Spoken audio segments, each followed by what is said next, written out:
Hello and welcome to Wellbeing Therapy Solutions here on YouTube. Welcome and thank you very much for joining us today. I'm here with Wellbeing Therapy Solutions MD Kate Jackson. Hi Kate, how are you?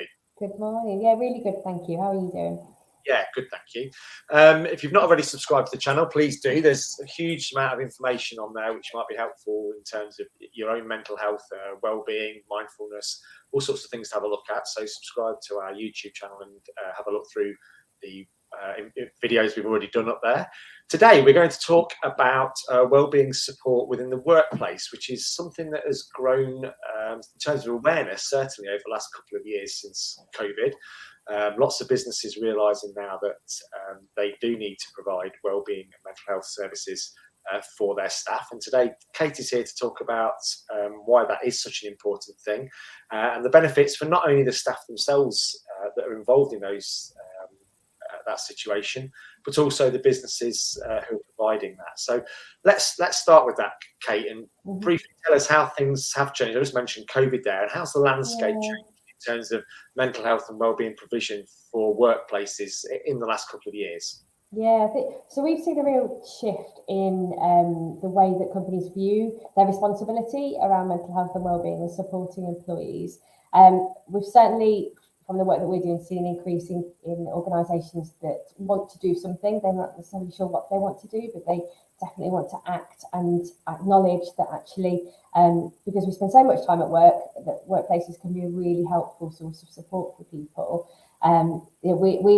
It's widely recorded the kind of cost to our mental health in terms of the impact of the pandemic for people.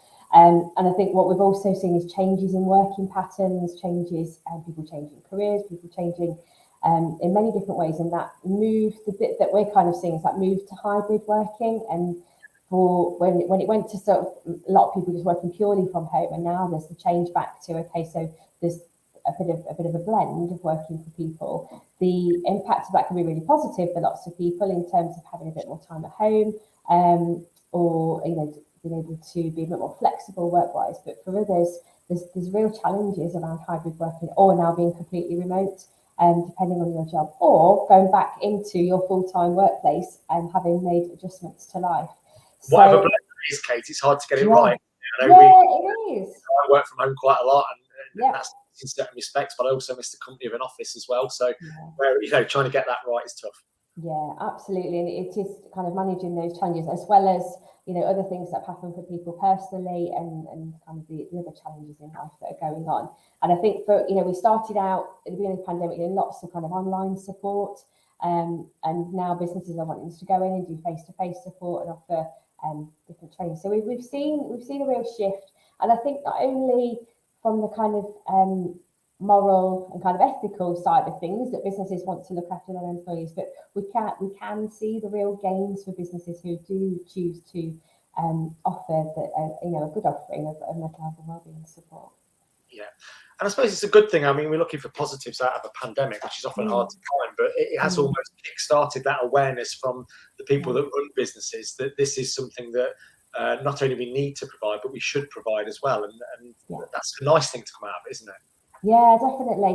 I think there are some real positives, as hard as it's been, but to just recognise, that we want to do this as opposed to we should do it. I do hear from various employees and sometimes from management themselves that things can feel sometimes a bit like a tick box, and like we should do this, but actually there's a lot of genuine stuff out there that people really do want to help and want to find the right services for their teams. Okay.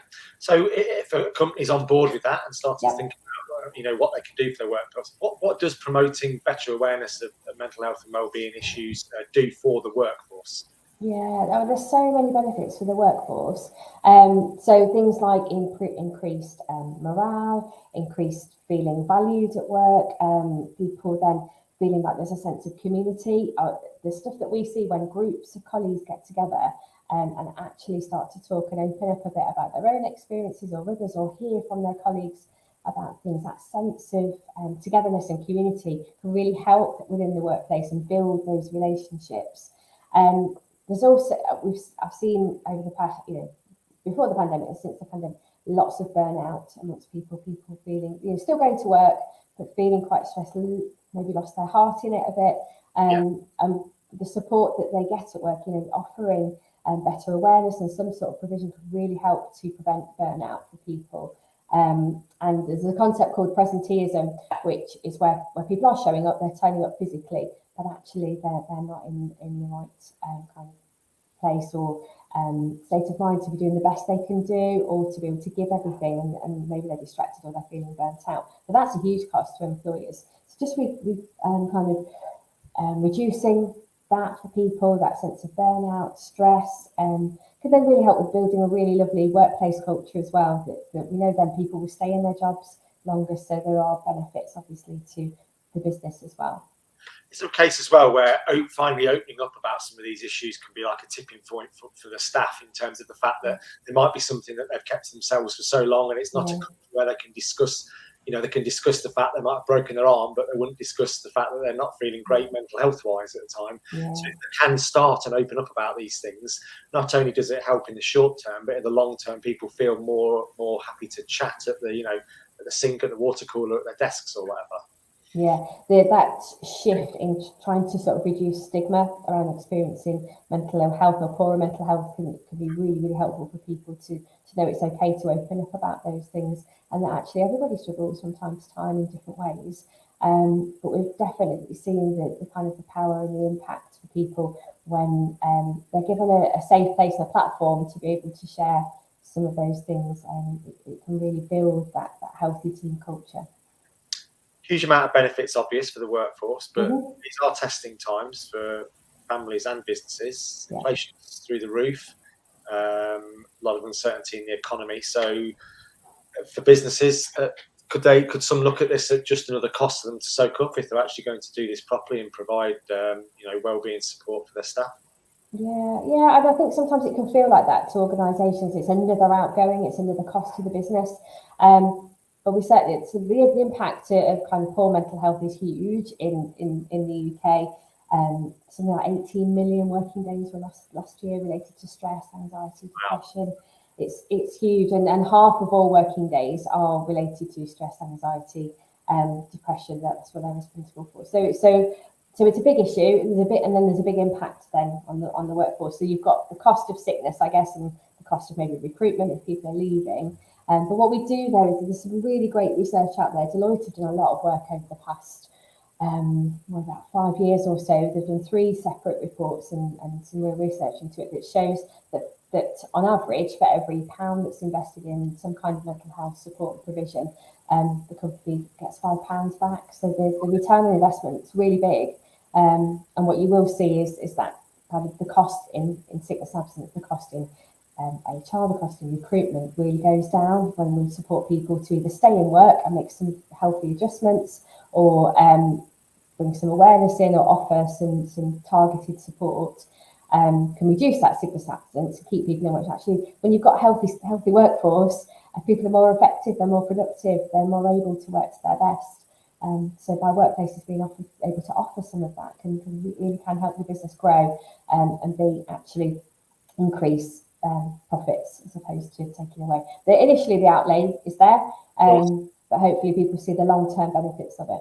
Yeah, and the proactive long-term benefits are there for everyone to see, listening to what you've spoken about. You've developed at Wellbeing Therapy Solutions a range of packages now, and just tell us a little bit about how you developed your offering, from what you've seen over the last 2 years. What is that, and what's that led to your structure in terms of what you offer businesses now? So we've been working on this for a few years really, and getting feedback from different organisations we've worked with.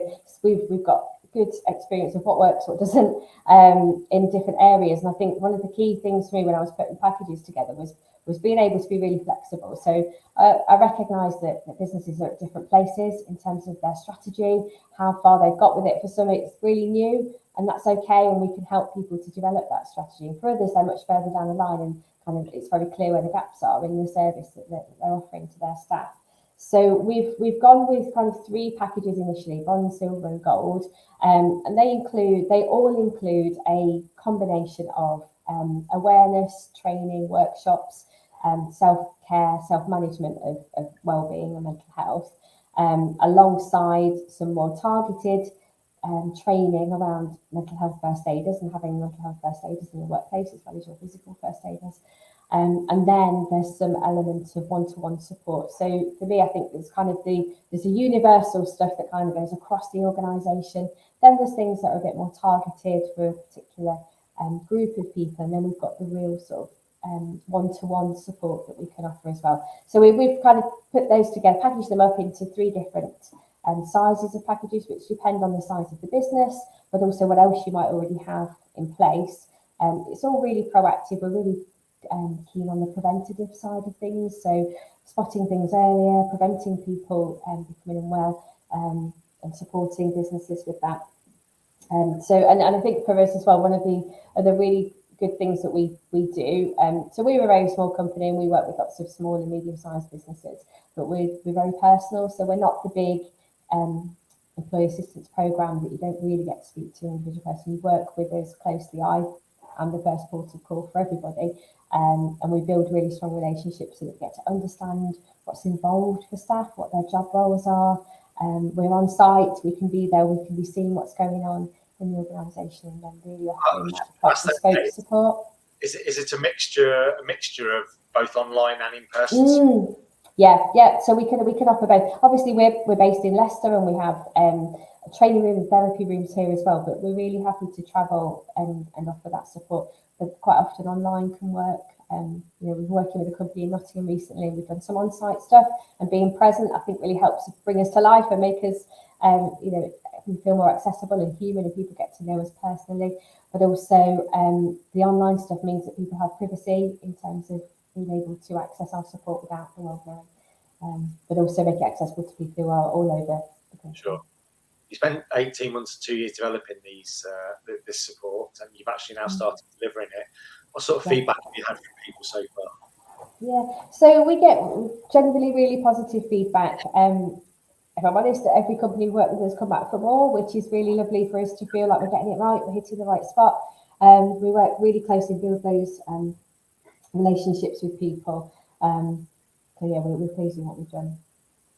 And how can people find out more about the packages, Kate? And I guess if I'm a business with, I don't know, five members of staff, or a business with 500 members of staff, there's something in there for both of us, isn't there?